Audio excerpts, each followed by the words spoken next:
everyone, a very good evening. You're watching The Money Show on ET now. I'm Lovaii Navlakhi. This is a part, of course, of our Rise with India Primetime segment. And this show is dedicated to understanding how the latest news may have moved your money and will affect your wallet. Here's what we have lined up on the show. Many of you guys may have opted for the dividend option when selecting your mutual funds, but dividend is now going to be taxed in your hands. Is it the right time now to shift to the growth option in mutual funds? That's what we'll be discussing, along with, of course, getting all your viewer questions and queries answered.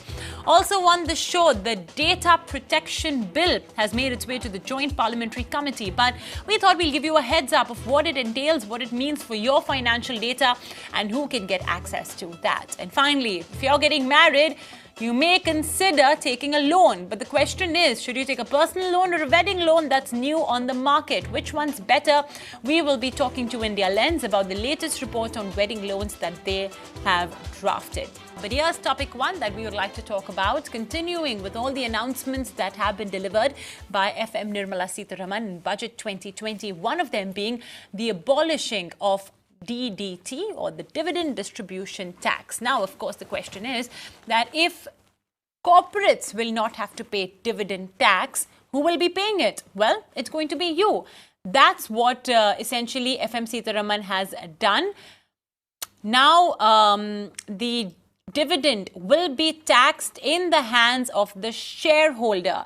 So that, of course, is an announcement from FM Sitharaman. So if you are in a higher tax slab, you possibly could be charged, obviously, at a higher rate for your dividend.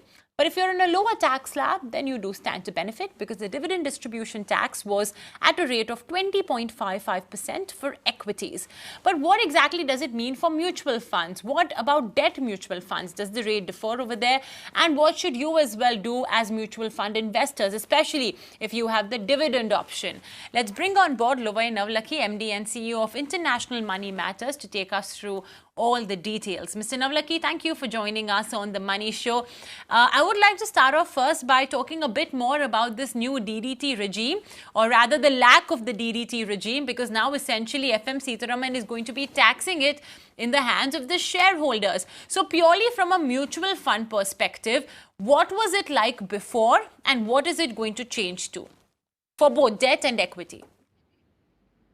So, thanks, Mubina, for having me. And this is an interesting and, very, very relevant topic at this point in time. First and foremost, I think for investors in mutual fund, we have to understand that dividend was different in terms of payment in mutual funds as opposed to shares. Because in mutual fund, the dividend was being paid out of your own money. That is money earned on your investment, and being paid out to you by way of dividend. The good thing was, in the past, it was tax-free in your hand, but now what is going to happen is that it's going to be added to your income. So while it was tax-free in your hand, it was actually being deducted from your returns. If you were in an equity fund, then the DDT was 10% plus surcharge. If you were in a debt mutual fund, it was 28.5% plus surcharge. So effectively what has happened is that when you were getting dividends, and let's say you had invested 100 rupees and you made a profit of 10 rupees and 10 rupees was being paid to you as dividend, what you were getting in your hand in an equity fund was 11% less, or about 8.9 rupees. If you were in a debt fund, you were getting about 29% less, so you were getting only 7.1 rupee as return. And your NAV would then remain the same as what you had invested on. So I think that's the first distinction for mutual fund holders, that it was actually being paid out of your own returns. All right. So, Mr. Navlakhi, now let's say if, I'm earning, let's say 10 lakh rupees, hypothetically, and I'm getting this dividend as well from mutual funds. How exactly, and like my dividend is under 1 lakh rupees for convenience sake. How exactly, but anyway, now that 1 lakh distinction as well has been gone, actually, I'll take that back, because this new thing where you basically just add the entire thing to your income, that's what essentially FM Sitharaman has announced. So yeah, a hypothetical case of somebody earning under 10 lakh rupees and also, gets this dividend income from mutual funds because of the dividend option that has been chosen. What will be the tax treatment? This is equity mutual funds, let's say. So first and foremost, I think one has to remember that you were earlier looking at your income as below 10 lakh because you were not including dividend there. Now, let's say your income was, let's say, 9 lakh of rupees, and you got 2 lakh rupees as dividend during the year. Suddenly, for you, you are in the now the tax slab of above 10 lakh. So first and foremost, that's one impact. So all your dividends will get added to your income. And thereafter, what is going to happen is that it will be taxed at the slab rate. So for those who are in that 7.5 to 10 lakh bracket, the reduced tax rate that has been announced, that is what will apply to you. If I recall right, it's 15%, and then beyond that, it would be going up, sorry, 10% and then 12.5% on the remaining portion. So effectively what happens is that those of you who are in equity funds and who are otherwise in a tax slab of below 10%, you may be okay continuing to get the dividend as income, provided including the dividend you remain at below 10 in equity funds. If you are in a debt fund, you're better off only if your tax slab is below the 15 to 20% slab. So like we said, you'll have to look at it based on which slab you are in, because based on what the DDT was earlier, if you are on that higher tax slab, then, DDT was a better option for you. In that case, simply switch off the dividend option and opt for the growth option.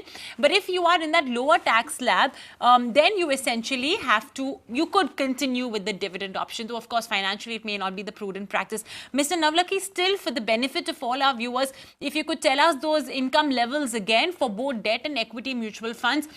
In case if our viewers are just tuning in, I want them to be aware of it and not get confused, because it could be a bit confusing to, our retail investors. What should be the income level beyond which it wouldn't matter if an individual chooses dividend or growth for both equity mutual funds and debt mutual funds? So I think now you don't have to compare with the previous regime. Don't compare with what was DDT before. Fair. What you now have to look for is what is the tax slab you fall under. And in case, you have two choices, as you mentioned. Either I stay with a dividend option or I move to a growth option. So first and foremost, when you switch to that growth option, there is capital gains, and in case there is an exit load on that scheme, even an exit load might apply. So you better check that before you decide to switch. That's one. Number two, in the growth option, what you have to look at is when I withdraw money in the growth option, what will apply to me now will be capital gain, because I'm choosing to forego the dividend, let my NAV go up, and when I encash that amount, I'll be paying tax on that differential. So what you need to compare is that if I was in an equity fund and I was getting out within a period of 1 year, which means it becomes short-term capital gain, I'll be taxed at 15%. So as long as I am in a tax slab of 15% or below, I am sort of better off, choosing the growth option. The dividend option. I'm okay with that. It's just that in the capital gains, what you were starting to speak about, the dividend exemption, there's a capital gain tax exemption that's only on long-term capital gain, where up to 1 lakh of capital gain is exempt from tax. So if you are only getting, returns, or you are making gains of only 1 lakh long-term, then you're better off going to a growth option straight away anyway. If you are above 1 lakh of capital gain, then what you need to compare is your tax slab.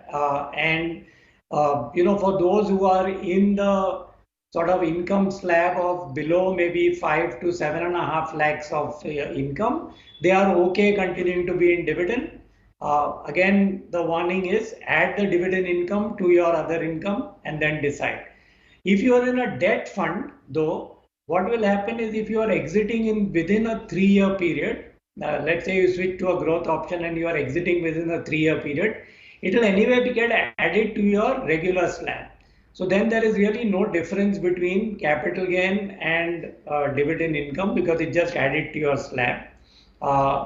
If you were to then otherwise be in a long-term debt fund, then the tax applicable to you is 20%, but with indexation, so it effectively comes to about 7 to 8%. So I think you are still better off in a growth option. By and large, it may be better to move to a growth option, but you need to check your specific scheme and decide when you want to exit. You might not need to exit on 1st April. Let's say your long-term period is crossed over in August of 2020, maybe you move then. Okay, I think that's a very comprehensive rationale given, and I hope this logic would, all our viewers can apply this logic and this rationale when they are making a decision. It's not a one size fits all. It depends on a lot of things, and I think Mr. Navlakhi has very nicely explained out all of those, individual factors to be considered. Well, folks, we'll also be answering any questions or queries you may be having on this topic on your portfolios as well. The numbers appearing on the top of your screens. You can call in, and Mr. Navlakhi will be here to get your questions answered. We already have a very first caller. Aman Chopra from New Delhi is joining us on the phone line. Aman, hi, good morning, good evening rather. What's your query? Aman, do we have you with us? Yes, Mobina, I am Aman. Hi, Aman, good evening. What's your question? Fine, Mobina. First of all, I am a big fan of your show and you. And the way you present the show is very good. Thank you so much, Aman. I'm glad you enjoy it. What's your question today? My question is, my age is 40 years old, and me and my wife wants to start my SIPs and lump sum investments in mutual funds. So Okay. here are the goals. Goals of mine are it's the nature of goal is buying a car of 8.5 lakhs in a year, and Okay. second goal is for a vacation of 2 lakhs in after 2 years, and third goal is my child education of rupees 1 crore in 18 years. Okay. And one more goal is of my retirement after 15 years. Okay, all right. And my take home with me and my wife is 1.5 lakhs per month. Okay, so you don't have any mutual fund investments right now, is that I right? have mutual funds investment. I have started 1 year ago. Okay. And in some of the funds I have started, but after 1 year, this January, I stopped the investments due to some of my personal reasons. Okay. The list of investments are Axis Blue Chip is 1,30,000. This is the corpus right now. Okay. And Mirai Large Cap is 1,10,000. And Kotak Multicap is 4 lakh rupees. DSP Equity Opportunities Fund 1,20,000.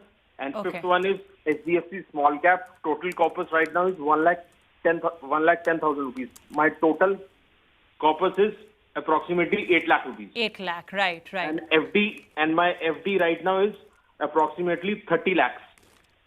Okay, so you already do have a good chunk of your savings, 8 lakhs in mutual funds, which has been paused right now. And you, of course, have fixed deposits as well of 30 lakh rupees. Yes, all right. And PPF of approximately 10 lakh rupees. Okay, but that's of course locked in, I'm assuming, for at least the next maybe 10 odd years. Okay, so there you have it, Mr. Navlakhi. He's got very clear goals. The most immediate one, of course, is that he wants to buy a car for himself for 8.5 lakh rupees. And then he wants a vacation of, of at least 2 lakh rupees in 2 years. And then there are more longer term goals that'll come only after 15 odd years. There's his child's education, for which he will require 1 crore, and of course for retirement as well.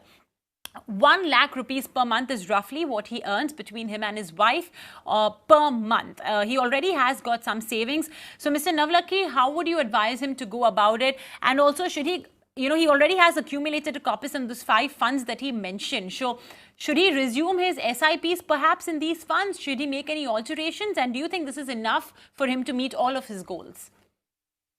Yeah, so first and foremost, very comprehensive indeed. But these sort of things are not very easy to respond to, once you get the data at that point in time. But I'll try and answer those questions. So first and foremost, when he's looking at his goals, which are shorter term in nature, whether it's his car or his vacation, which is both of them are required in the next couple of years, I wouldn't recommend that he sort of takes risk with those investments. One of the things he can do, since he already has 30 lakh in fixed deposit, he can continue that and keep aside 8.5 lakhs for the car from there. So there is no worry, he'll definitely get his car and that's taken care of. What for his vacation, what he's looking at maybe 2 years down the line, it may be a good idea to look at some short-term debt fund. Although he's not going to cross the 3-year period, but he can put some money there for his vacation.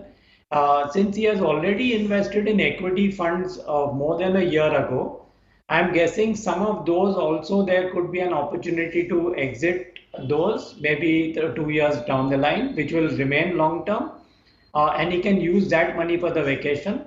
But the reason I'm suggesting he parks that 2 lakhs in a short term fund is that he gets an experience of a short term fund, and that money is available as a cushion in case the markets didn't go the way he wanted. For the child's education goal, I sort of did a very quick calculation that if he puts money in an equity fund for as an SIP for the next 20 years, then he needs to put aside something like 12,000 rupees a month, earning 10.8% post-tax, which will end up giving him 1 crore of rupees. So he doesn't really need to touch the corpus. Out of that 1.5 lakh that he is earning net between him and his wife, he can park an SIP of 12,000 rupees and ensure that that happens, which will possibly leave him with more than adequate money kept aside to meet his retirement goal. I don't have a ready sort of calculation for that at this moment, but I think that could happen. In terms of the scheme selection, I think if I look at each of these schemes individually, they all seem fine, except possibly DSP equity opportunities maybe can sort of move to something better. But what I see missing in his investments are index funds. So maybe some index investment is good to have, whether it is a Nifty-based fund or a next 50-based fund. As well as a mid-cap index fund. Primarily index I'm looking at more because we expect the expense ratio to be lower and therefore the return to be better. The other thing I don't know whether he has done adequately is to cover his risk. So he obviously needs to ensure he has adequate life insurance, critical illness insurance, health insurance cover, so that each of these goals are protected, irrespective of whether both of them are in a position to continue earning that 1.5 lakh rupees per month or not. I think this, I would say, is broad sort of review. Also, in terms of his risk profile, what allocation should be there to fixed income. So instead of keeping a large chunk in fixed deposit, where his income and his return on that investment is going to get taxed, he can definitely consider some medium-term and long-term debt funds so that he ends up getting returns. So what I see as returns in some of the longer-term debt funds is approximately about 9% per annum over the last, say, 3 to 5 years type of return. And the tax on that, although it's long-term capital gains at 20%, because of indexation, the tax may will probably be under 10%. So he probably is getting 8% post-tax in a debt fund versus maybe 6.5 or 7% in a fixed deposit pre-tax, which is then getting taxed at his income slab, which I'm guessing is 30% at least. Okay, great. A very comprehensive review, and I hope a lot of our other viewers as well have taken lessons from that. Extremely important you ensure that you've got that insurance component in your portfolio. And Aman, I hope this will help you with your journey to wealth creation. And I hope we'll see you driving down in a swanky new set of wheels as well come 1 year later. Thank you so much for calling in. Okay, let's take on board our next query. It is from Mr. K. Kandaswamy. He writes in to us saying, will switching over to the dividend reinvestment option of the same mutual fund equity scheme from the dividend payout option attract capital gains, attracting no capital gains entail dividend income tax? Okay, it's a very interesting question. Obviously, maybe because he may not be liking the fact that the dividend is going to be taxed in his hands, he's decided to move out from dividend reinvestment to dividend payout. This would actually not attract capital gains, but he wants to know if it would attract any sort of other tax, in this case, dividend income tax. So would that be the case? And I'm sure a lot of our other viewers as well would be having this question. Would switching over from one option to the other have any other tax implications? Yeah, so I'm guessing that, earlier mutual funds were had this option of either payout or reinvestment, but in either case, they had to deduct their dividend distribution tax before they bought additional units for the investor. Now that dividend distribution tax is abolished, if there was no tax on this, everybody would switch over to the dividend reinvestment option, and the poor government would get no money out of this. So I don't think that's the intent. So that's not really going to help him in trying to avoid the tax. As I can see it, if he is someone who has built up passive investment options, which is paying out dividends so that he can take care of his maybe retirement needs or his regular cash flow needs, unfortunately, there isn't very good news from the government. Okay, well, all right. For all our viewers who've especially tuned in for this show, since this was our topic, there you have it. That's, of course, the word coming in from Mr. Navlakhi for what could be the implication if you do now make this switch over. Okay, let's move on and take on board the next email query. We have Durga writing into us saying, I'm 25 years old and my goal is to create wealth. Could you please review my portfolio? So there's 25,000 rupees in the Kotak Standard Multi-Cap Fund, 12,500 in the Axis Long-Term Equity Fund, and 10,000 in the DSP Mid-Cap Fund. Okay, I'm assuming these are SIPs.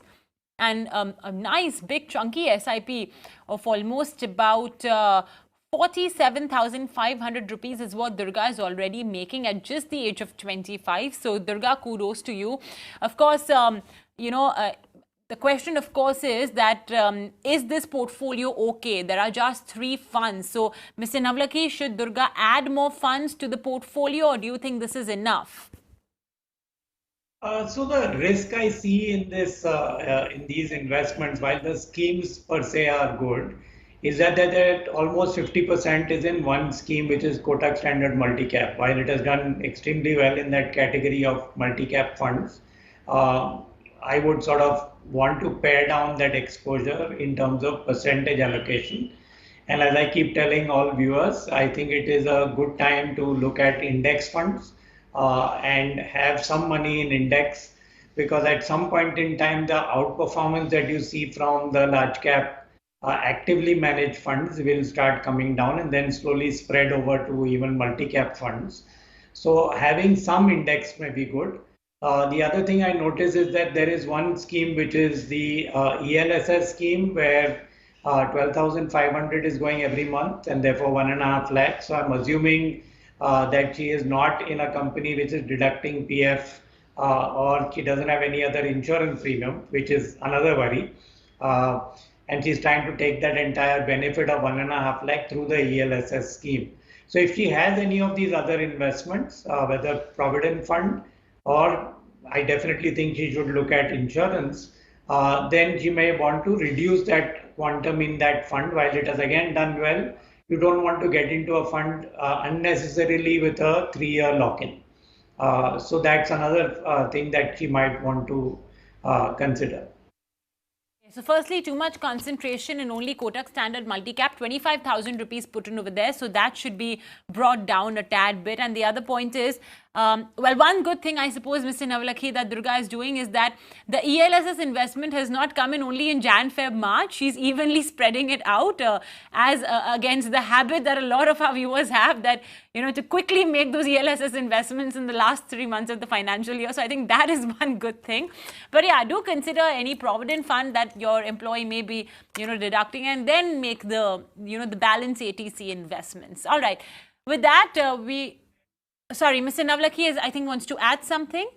Yeah, I think the FM is giving you a clear indication that don't invest just for tax breaks. And I think that's a very, very strong message. So everyone must relook at their investments from the investment or their goal point of view and not only the goal of saving tax. And as she has very clearly said, the intention is to remove all exemptions. So start getting prepared for it. Oh, yeah. It's quite a scary prospect, but I suppose one will have to be equipped. And we on the Money Show are always here, to help you out with that. Great. Thank you so much, Mr. Navlakhi, then, for joining in, and answering all of the questions and queries. And, of course, on this topic of dividend option when it comes to mutual funds. We will slip into a very short break, but when we return, we are going to be talking about a bill that may very soon turn into an act and that will involve your financial data. Listen in, you will listen in very soon to Jahangir Gai on what you should be prepared for.